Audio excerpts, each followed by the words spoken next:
December দিবাগত রাত তখন 11:30 সিসিটিভি ফুটেজে দেখা যাচ্ছে সাবেক প্রধানমন্ত্রী হাসিনার মামলার বাদী তরুণ ব্যবসায়ী নূর মোহাম্মদ শাহিদকে তুলে নিয়ে যাওয়ার চেষ্টা করছেন কয়েকজন যুবক। এর আগে পরিবার নিয়ে নগরের হালিশহর এলাকা থেকে শপিং করতে গিয়ে বের হলে, তুই কি শাহেদ, হাসিনার বিরুদ্ধে মামলা করেছিস, এই বলেই গাড়িতে তুলে নিয়ে যায় তারা।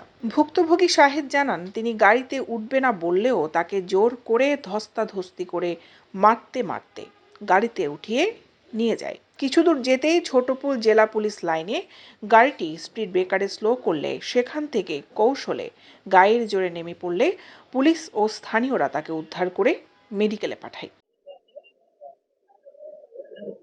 ঘটনার পর চিকিৎসা শেষে থানা মামলা না নিলে ভুক্তভোগী ব্যবসায়ী চট্টগ্রাম আদালতে 3 জনকে প্রধান আসামি ও অজ্ঞাতনামা 42 জনের বিরুদ্ধে মামলা করেন।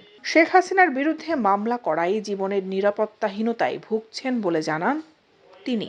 ডিসেম্বরের 3 তারিখ আমি আমার ফ্যামিলি সহ আমার সুপার শপ থেকে বেচা কেনা শেষ করে আমার প্রতিষ্ঠান থেকে আমি হালিশহর জেন্ডার পার্কের সামনে যাই। ওখানে কেনাকাটা করে খাওয়া দাওয়া করে ওইখান থেকে বাইরে হওয়ার সময় জেন্ডার পার্কের সামনে আমাকে কিছু অপরিচিত অজ্ঞাত ব্যক্তি এসে আমাকে জিজ্ঞেস করে, আপনার নাম কি শাহেদ, আপনি কি প্রধানমন্ত্রীর বিরুদ্ধে মামলা করেছেন? জি। আপনাকে অনেকবার বিভিন্নভাবে আমরা না করেছি মামলা না করার জন্য। এই কথা বলতে না বলতে বলে, আচ্ছা আপনি এদিকে আসেন, আমাকে একটু সামনের দিকে ডাকে। উপস্থিত আমার ফ্যামিলি এবং আমার ড্রাইভার আমাকে যেতে দেয় না, বলে যে আপনারা কি বলবেন এখানে বলেন। তো ওরা ওখানে প্রায় ছড়াই ছিটা প্রায় 40-42 জনের মতো লোক ছিল এখানে উপস্থিত। আমার সামনে ছিল প্রায় 7-8 জনের মতো।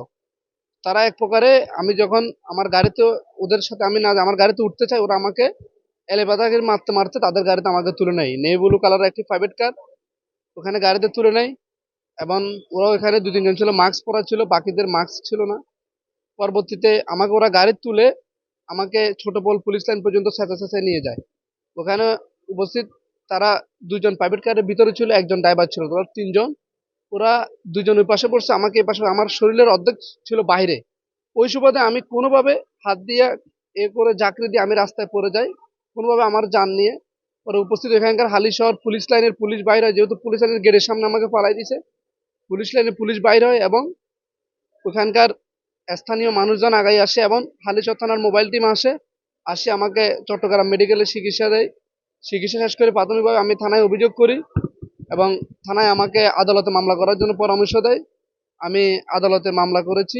1 জানুয়ারি মামলাটি আদালত আমলে নিয়ে সিআইডি চট্টগ্রামকে তদন্তের জন্য নির্দেশ দিয়েছেন। ফ্যাসিস্ট সরকারের বিরুদ্ধে বিগত 9/9/2025 তারিখ ফ্যাসিস্ট সরকার শেখ হাসিনার বিরুদ্ধে সাইবার ট্রাইব্যুনালে মামলা দায়ের করার পর ওনাকে ফ্যাসিস্ট সরকারের গুন্ডা বাহিনী সন্ত্রাসীরা অপহরণ করার চেষ্টা করে এবং ভয়ভীতি দেখায়, হুমকি দেয়। পরবর্তীতে ঘটনার তারিখ 3/12/2024 ইংরেজি তারিখ ওনাকে ওনার ব্যবসা প্রতিষ্ঠানের পার্শ্ববর্তী একটা রেস্টুরেন্ট থেকে অপহরণ করে নিয়ে যায় এবং নিয়ে যাওয়ার সময় ওনাকে মারধর করে হত্যার উদ্দেশ্যে গলা চেপে ধরে ওনার থেকে 5 কোটি টাকার চাঁদা দাবি করে।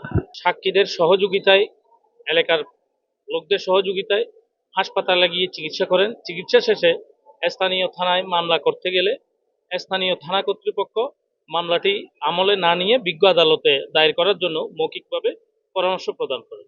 পরবর্তীতে আমরা বিজ্ঞ আদালত মেট্রোপলিটন ম্যাজিস্ট্রেট ছাড়ে মামলাটি দায়ের করি। 200 ধারায় জবানবন্দি লিপিবদ্ধ করে মামলাটি তদন্তের জন্য সিআইডি চট্টগ্রামকে নির্দেশ প্রদান করে।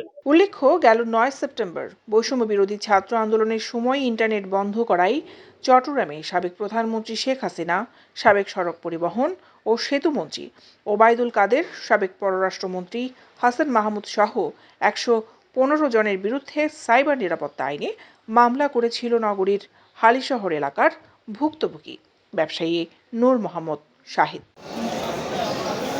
দৈনিক আজাদী নিউজ ডেস্ক।